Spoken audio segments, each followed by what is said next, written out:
You know that thing must be 100 years old.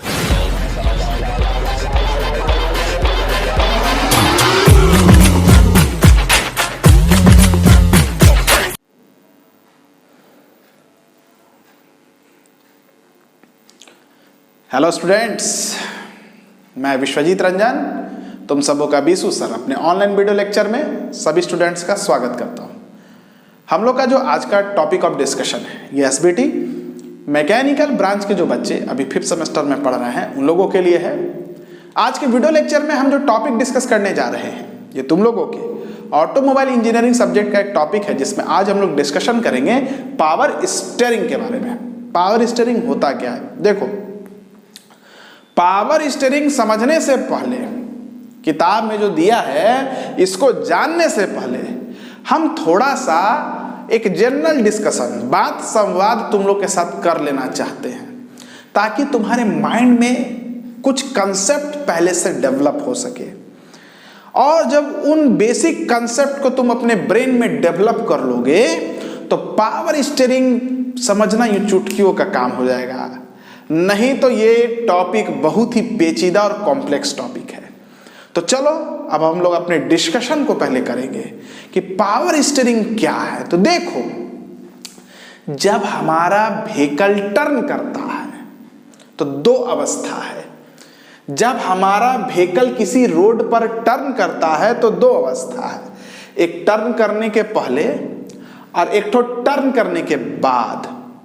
जब मेरा vehicle यहां है टर्न करने के पहले, तो जैसे ही व्हीकल टर्न करने वाला होगा हम क्या करते हैं, अपने स्टीयरिंग व्हील को घुमाते हैं। स्टीयरिंग व्हील को घुमाने के कारणवश क्या होता है, व्हीकल का जो व्हील होता है वो एंगुलर मूवमेंट करता है। उस एंगुलर मूवमेंट के फलस्वरूप क्या होगा, आपका जो व्हीकल है वो एक टर्न ले लेता है।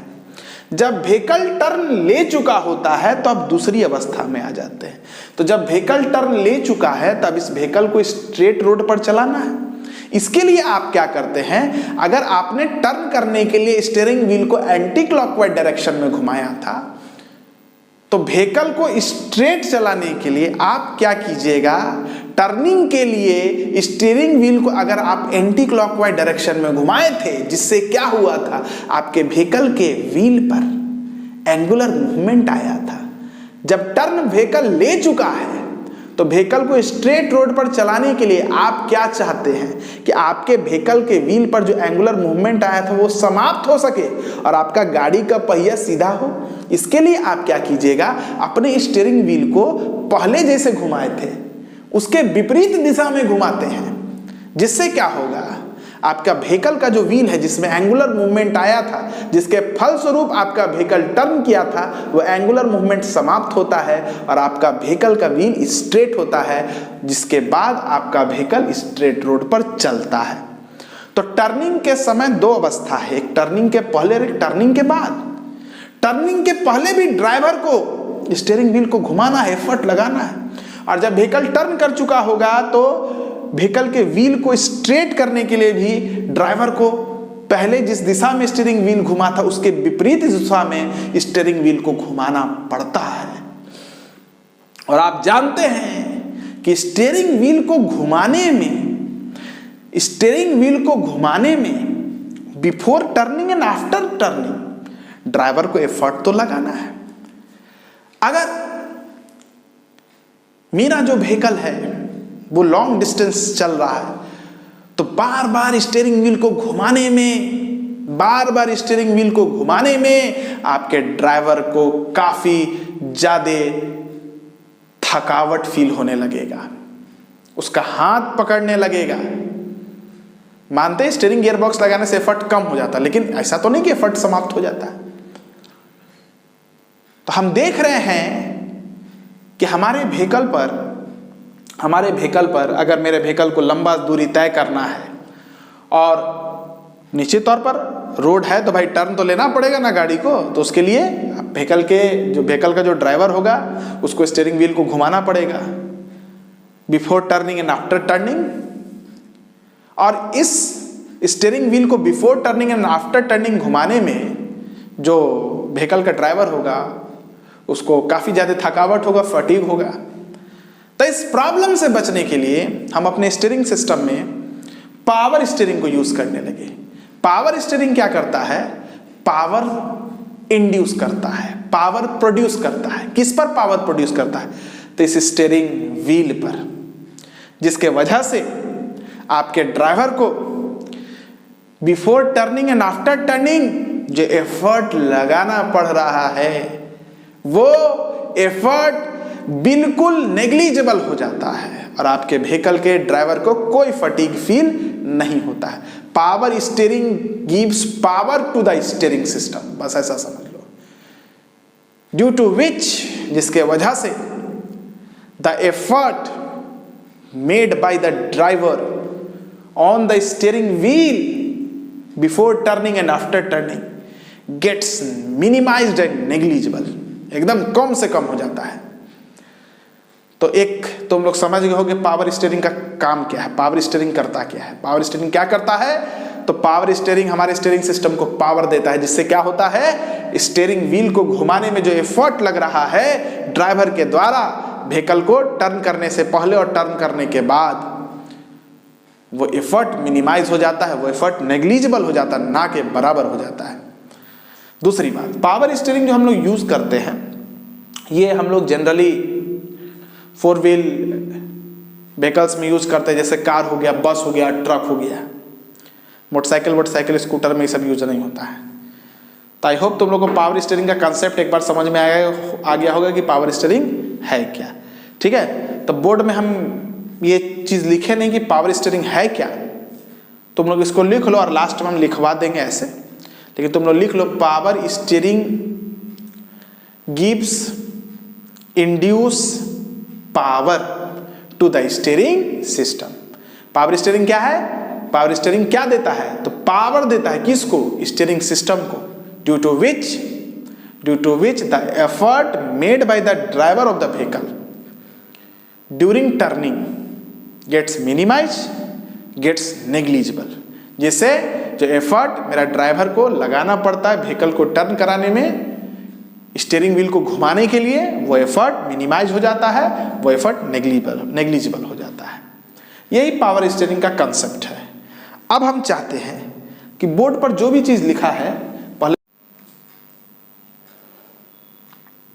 चलो अब देखो पावर स्टीयरिंग के कंस्ट्रक्शन के बारे में बात करेंगे, फिर इसके वर्किंग के बारे में बात करेंगे, कैसे काम करता है और कैसे पहले बना है उसको समझो। तो देखो इसमें 2 सिलेंडर होता है, एक डिस्ट्रीब्यूटर सिलेंडर होता है और एक मेन सिलेंडर होता है। और इसके बाद यहाँ पर एक ऑयल रिजर्वायर होता है जिसमें हाइड्रोलिक ऑयल क्या होता है? फील्ड होता है। कौन सा ऑयल?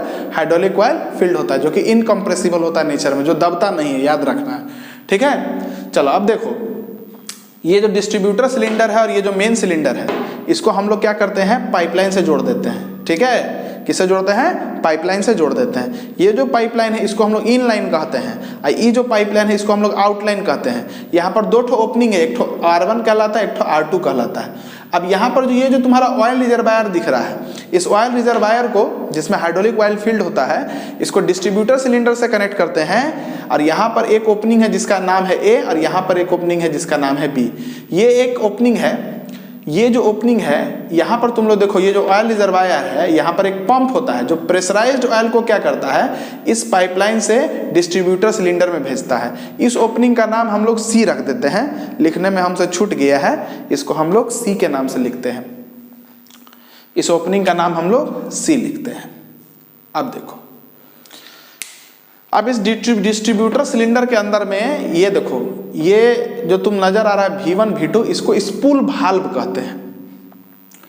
ये जो स्पूल भाल्व है V1 V2 है ना, ये आगे पीछे मूव करता है, ये आगे पीछे मूव करता है और ये ओपनिंग है C A B, कभी B खुलता है, कभी C खुलता है, कभी A खुलता है, देखेंगे वर्किंग में। ठीक है, ये जो स्पूल भाल्व है, ये जो तुम्हारा नट है ना, स्टीयरिंग कॉलम, ये जो तुम्हारा स्टीयरिंग कॉलम है, ठीक है, स्टीयरिंग कॉलम का जो नट है, इस नट से ये स्पूल भाल्व कनेक्टेड होता है। ये नट है, रिसर्कुलेटिंग बॉल बेरिंग पढ़े थे ना, वैसे ही है। इस नट के सरकमफ्रेंस पर टीथ है जो कि सेक्टर के ऊपर में जो टीथ है उसके साथ मेसिंग में है। ये तुम्हारा स्टीयरिंग कॉलम है, ये तुम्हारा स्टीयरिंग व्हील है, ये सेक्टर है और ये सेक्टर का आर्म है और एक सेक्टर का ड्रैग लिंक है, ठीक है। जब सेक्टर का आर्म ऐसे मूव करता है तो ये यहाँ पर तुम्हारा आउटपुट शाफ्ट है, ये ऐसे आउटपुट शाफ्ट ऐसे ब्लैक बोर्ड के अंदर में इमेजिन करना कि ब्लैक बोर्ड के अंदर में तुम्हारा आउटपुट शाफ्ट है। तो ये जब ड्रैग लिंक ऐसे मूव करता है, सॉरी, ये तुम्हारा जब आर्म ऐसे मूव करता है तो ड्रैग लिंक ऐसे मूव करता है, और ये जब ऐसे मूव करेगा तो ये तुम्हारा आर्म जो है ये भी रोटेट करने लगेगा। बस क्रैंक और क्रैंक शाफ्ट का तुम लोग अगर समझते हो काम, जैसे ये तुम्हारा क्रैंक का शाफ्ट हो गया और ये तुम्हारा क्रैंक हो गया, जब इसको घुमाओगे तो ये शाफ्ट में मोशन आएगा ना, बस वैसे ही समझ लो।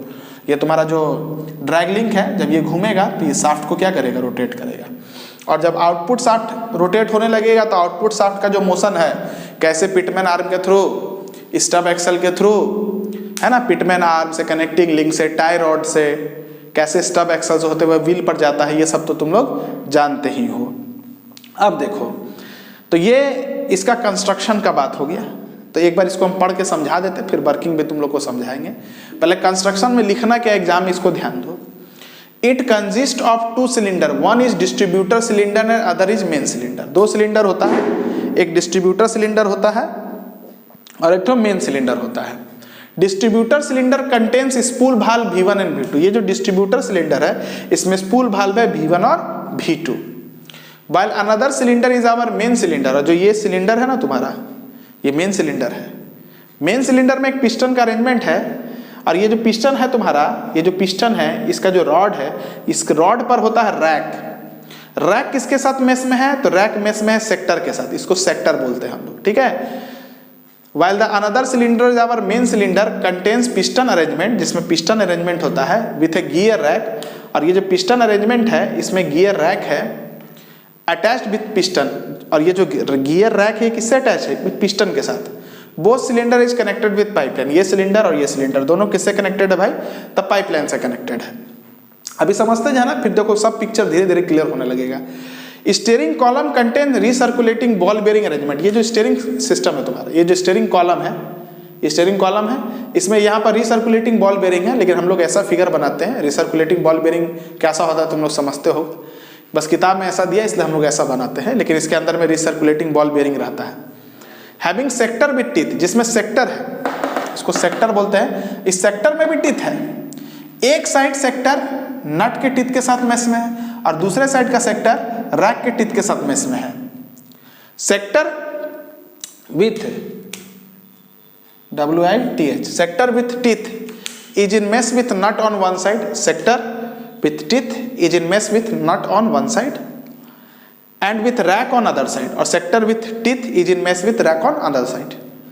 The nut is attached with the spool valve. ये जो नट है ना तुम्हारा, ये अटैच किससे, तो स्पूल भाल्व से अटैच है। The drag link is attach with the output shaft of gear box, और ये जो तुम्हारा ड्रैग लिंक है, दिस लिंक, ये लिंक, ये जो तुम्हारा ड्रैग लिंक है, ये किसके साथ अटैच है, तो output shaft of the gear box. ये डॉटेड से बना है आउटपुट शाफ्ट, क्योंकि ब्लैक बोर्ड के अंदर है, ऐसे ब्लैक बोर्ड के परपेंडिकुलर ऐसा समझना, ठीक है। तो ये जो ड्रैग लिंक है ये किससे अटैच है, तो output shaft of the gear box के साथ अटैच है। अब देखो हमको, चलिए स्टूडेंट्स, अब हम लोग पावर स्टीयरिंग के वर्किंग के बारे में डिस्कशन करेंगे। पावर स्टीयरिंग का काम क्या है, तो पावर स्टीयरिंग का काम है कि जब हमारा व्हीकल को टर्न कराना होता है तो स्टीयरिंग व्हील पर एक पावर प्रोड्यूस कराना, जिससे मेरे व्हीकल के ड्राइवर को स्टीयरिंग व्हील को घुमाते वक्त, स्टीयरिंग व्हील को रोटेट करने वक्त बहुत कम एफर्ट लगाना पड़े, नेग्लिजिबल अमाउंट ऑफ एफर्ट लगाना पड़े। अब कैसे ऐसा होता है इसको पहले समझते हैं। देखिए, मान लीजिए सपोज कीजिए आपको अपने व्हीकल को टर्न कराना है, तो आप क्या चाहेंगे कि आपके व्हील पर एक लो RPM का हेवी टॉर्क प्रोड्यूस हो, व्हीकल के व्हील पर लो RPM का हेवी टॉर्क प्रोड्यूस हो, जिससे आपके व्हीकल का व्हील एक स्मॉल एंगुलर मूवमेंट प्रोड्यूस करे, जिसके फलस्वरूप आपका व्हीकल टर्न कर सके। ये ना होता है, तो इसके लिए व्हीकल का जो ड्राइवर होता है वो क्या करता है, स्टीयरिंग व्हील को घुमाता है। स्टीयरिंग व्हील पर जब वो रोटेशन देता है तो जो कॉलम है उसमें भी, जो कॉलम है उसमें भी रोटेशन होता है, और कॉलम जब रोटेट करता है, कॉलम में जब रोटेशन होता है, कॉलम में जब रोटेशन होता है तो ये जो नट है इसमें रेसिप्रोकेशन होता है। पढ़े हैं आप लोग सब नट एंड बोल्ट अरेंजमेंट। जब नट रेसिप्रोकेट करता है तो ये जो सेक्टर है, चूंकि सेक्टर का टिप नट के टिप के साथ मेस में है, तो सेक्टर में यहां पर ऐसा मूवमेंट होता है और यहां पर ऐसा मूवमेंट होता है। इस तरीके का मूवमेंट होता है, इधर ऐसे इधर ऐसे। जब सेक्टर में यहां पर ऐसा मूवमेंट होता है तो ये जो नीचे वाला सेक्टर है इसमें मूवमेंट ऐसे होता है। देखिए यहां पर ऐसे और यहां पर ऐसे, यहां पर ऐसे मूवमेंट होता है। ये सेक्टर का अरेंजमेंट होता है इस तरीके का। जब सेक्टर इधर मूव करता है तो ये जो रैक है, क्योंकि रैक का टिथ इस सेक्टर के टिथ के साथ मैच में है, इसलिए रैक में ऐसे मूवमेंट होता है और पिस्टन आपका ऐसे जाता है। अब देखिए, क्योंकि रैक इस मेन सिलेंडर के पिस्टन के साथ अटैच है। अब यहां पर गौर कीजिएगा, ये जो आपका आर्म है जिससे आपका ड्रैग लिंक कनेक्टेड है, इस आर्म को यहां पर देखिए एक सर्कल ये दिख रहा है आपको, एक सर्कुलर रिंग के साथ अटैच होता है। ये जो आर्म है आपका एक सर्कुलर रिंग के साथ अटैच है। इस रिंग को देखिए, इस रिंग पर यहाँ पर जो टेंजेंशियल फोर्स है ये इधर, और यहाँ पर जो टेंजेंशियल फोर्स है वो इधर है। टेंजेंशियल फोर्स इधर और इधर होने के कारणवश इसमें एक रोटेशन आता है इस तरीके का, और जब इसमें रोटेशन इस तरीके का आता है, इसमें रोटेशन जब इस तरीके का आता है तो ये जो आर्म है ये ऐसे रोटेट करता है। आर्म जब ऐसे रोटेट करता है, जो ड्रैग लिंक ऐसे रोटेट करता है, और ड्रैग लिंक जब ऐसे रोटेट करता है तो ये जो शाफ्ट है इसमें भी रोटेशन आता है। और ये जो रोटेशन होता है ये बहुत स्मॉल आरपीएम का होता है लेकिन हेवी टॉर्क का होता है। और ये शाफ्ट कौन सा है भाई, तो output shaft of gear box है।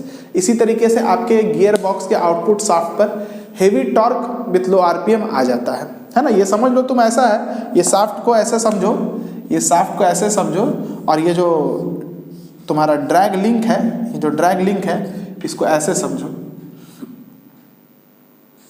ये ड्रैग लिंक है। तो जब ये घूमेगा तो इसमें रोटेशन आएगा ना, बस क्रैंक और क्रैंक शाफ्ट वाला अरेंजमेंट है यहाँ पर, और कुछ नहीं है। तो आप देख रहे हैं कि output shaft of gear box पर लो आरपीएम आ गया, हेवी टॉर्क आ गया, और यही लो आरपीएम हेवी टॉर्क आपके पिटमैन आर्म से होते हुए, कनेक्टिंग लिंक से होते हुए, टाई रॉड से होते हुए, स्टॉप एक्सेल से होते हुए व्हील तक पहुंच जाता है। लेकिन इसके लिए आपको स्टीयरिंग व्हील पर एफर्ट तो लगाना पड़ रहा है ना। कैसे मिनिमाइज करें इस एफर्ट को, तो देखिए जब आप स्टीयरिंग व्हील को घुमाते हैं तो नट में रेसिप्रोकेशन होता है।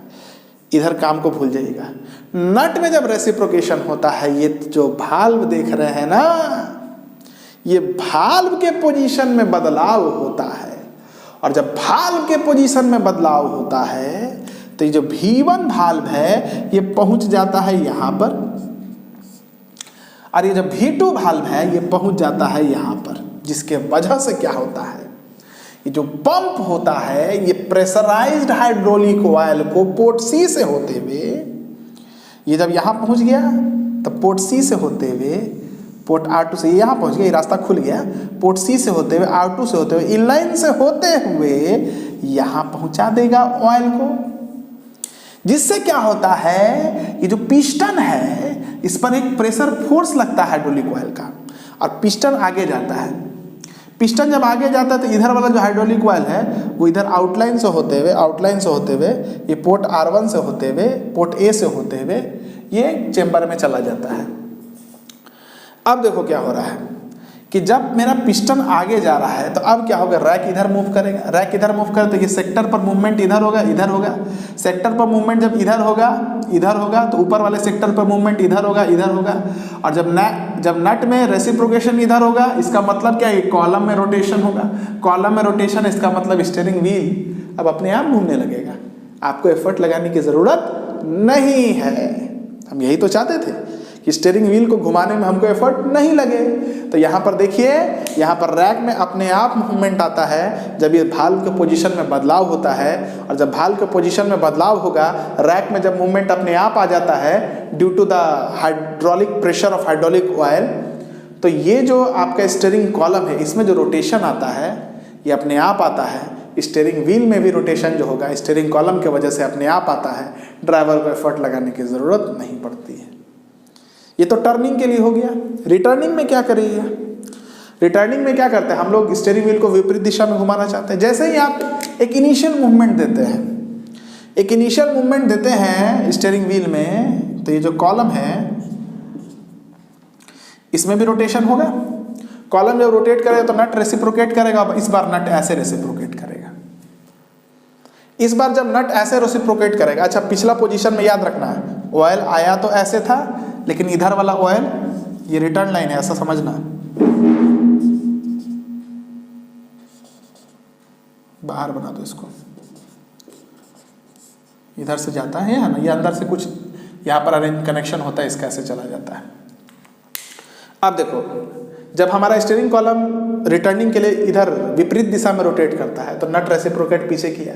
नट जब पीछे रेसिप्रोकेट करता है, नट जब पीछे रेसिप्रोकेट करता है, अब क्या होगा देखो, नट जब पीछे रेसिप्रोकेट करता है तो भाल्व जो यहाँ था और जो भाल्व यहाँ था वो यहाँ से हट के इस स्थान पर आ गया, यहाँ से हट के इस स्थान पर आ गया। V1 यहाँ से यहाँ आ गया, अब V2 यहाँ से यहाँ आ गया। अब क्या होगा देखो, हाइड्रोलिक ऑयल जो है, हाइड्रोलिक ऑयल दिख रहा है ना तुम लोग को, ये hydraulic oil, hydraulic pressurized oil, pump से हाइड्रोलिक प्रेशराइज्ड ऑयल जो होता है, ये पोर्ट C से होते हुए R1 से होते हुए अब इस आउटलाइन से अंदर जाएगा, अब इस आउटलाइन से अंदर जाएगा, अब इस आउटलाइन से अंदर आएगा। अब ये रॉड एंड साइड पर इन नहीं करेगा, अब ये पिस्टन साइड पर इंटर करेगा। This is the piston side. Piston side पर इंटर करने के वजह से क्या होगा कि अब पिस्टन का मूवमेंट इस तरफ होगा। पिस्टन का मूवमेंट अगर इस तरफ होगा तो रैक का मूवमेंट इस तरफ होगा। रैक का मूवमेंट जब इस तरफ होगा तो यहाँ पर ध्यान देना, रैक जब इधर जाएगा तो यहाँ पर ये ऐसे होगा और ये ऐसे होगा, मतलब इस तरीके से, इस तरीके से। अब यहाँ पर भी एरो का डायरेक्शन ऐसा हो जाएगा और यहाँ पर एरो का डायरेक्शन ऐसा हो जाएगा, इस तरीके से। तो नट में रेसिप्रोकेशन किधर हो जाएगा, ऐसे हो जाएगा। और नट में जब रेसिप्रोकेशन ऐसे है तो कॉलम में रोटेशन ऐसे हो जाएगा। मतलब कॉलम अब इस हाइड्रोलिक ऑयल के प्रेशर के वजह से पिस्टन में मूवमेंट आएगा, नट में रेसिप्रोकेशन आएगा, कॉलम में रोटेशन आएगा। और कॉलम जब रोटेट करेगा तो स्टीयरिंग व्हील अपने आप रोटेट करेगा। आपको कोई एफर्ट लगाने की ज़रूरत नहीं है। यहाँ पर सारा का सारा काम कौन कर रहा है, हाइड्रोलिक ऑयल का प्रेशर कर रहा है।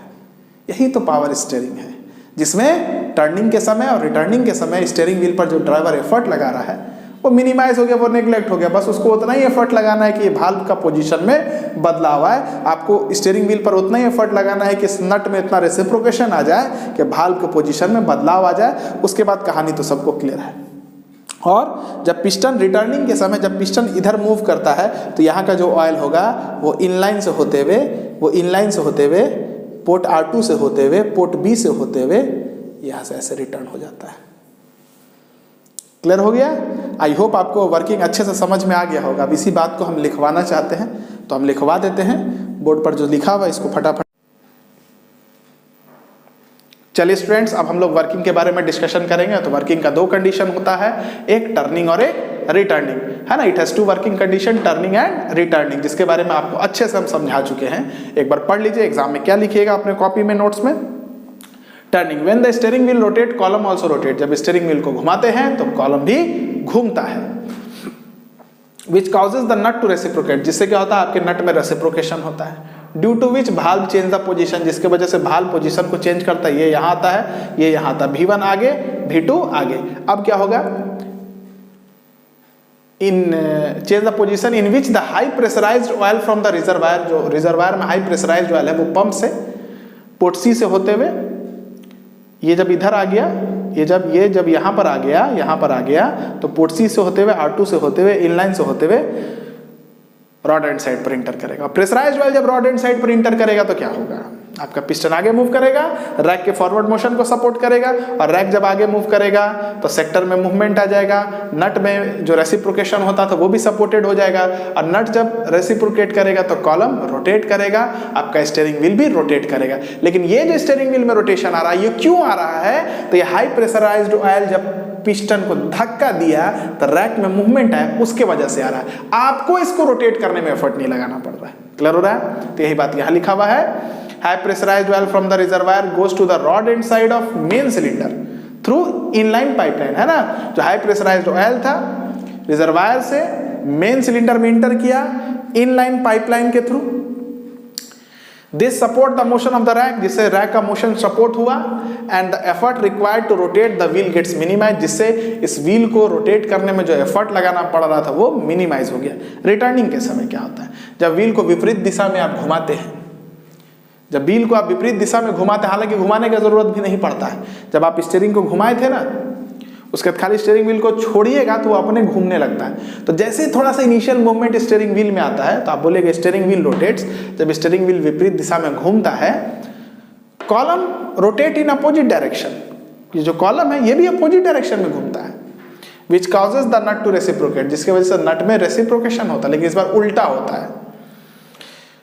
This change the valve position, जिससे भाल्व के पोजीशन में बदलाव होता है, ये वापस से यहाँ आ जाता है और यहाँ से ये यहाँ आ जाता है।